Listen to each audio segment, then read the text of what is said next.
we're at Community Action's The Gathering Place. I'm Lisa Janssen, Gathering Place Program Administrator. How about we take a quick tour? We're in the entryway of The Gathering Place. This is where our guests come in each day at 4:30. They're getting some relief from the heat when it's hot in the summer, some relief from the bitter cold winters. And they're in this really wonderful space. We've got hot coffee, cold iced tea, refreshments so that they can relax a little bit before they enjoy their meal.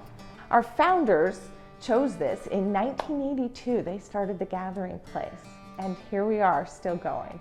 So we're in the serving room. This is where our guests are getting their meals from 5 p.m. to 6 p.m.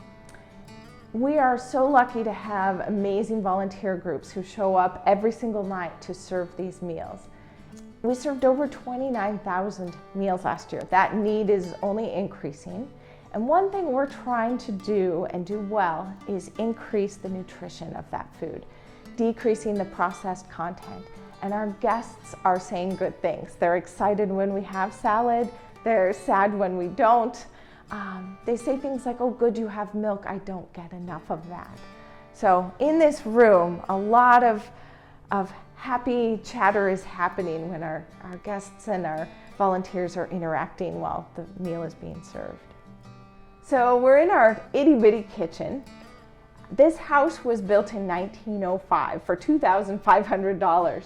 And I don't think they would have had any idea at that time that this little kitchen would be making hundreds and hundreds of meals to serve all the folks that we do.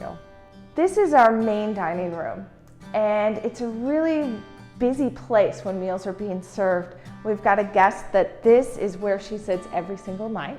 Another one, she's here. Otherwise, it's kind of who shows up, but this room is often full. We've also got our library seating right behind here. It's a little quieter. There's also upstairs seating where a lot of families and children are eating because there's just a lot more space. And then we've got our porch seating, which is often full in all weather. And I think it is beautiful that we're in this house because all these different places offer a different way for someone to enjoy their meal and feel comfortable. So now we're on the second floor of the house, and at one point this was 4 bedrooms.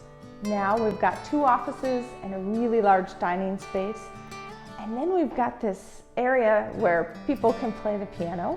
Our guests are extremely talented, and it just fills the house with beautiful music when they play, and even kids start to try to play the piano, and it's a really wonderful opportunity for all. So thank you for joining us on our tour of The Gathering Place. I will end with one short story that captures the essence of what happens here. On a very, very cold winter night right before the holidays, this gentleman showed up, and I encouraged him to hop in line for the meal as it was a holiday special meal. And he declined. He said, no, those who need it more should be priority.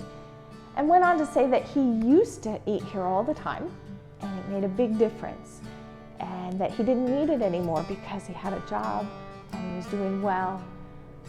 But it came to his mind when he was walking home from work that we had warm coffee and that he should come into The Gathering Place so that he could get that feeling that he would get when he was here.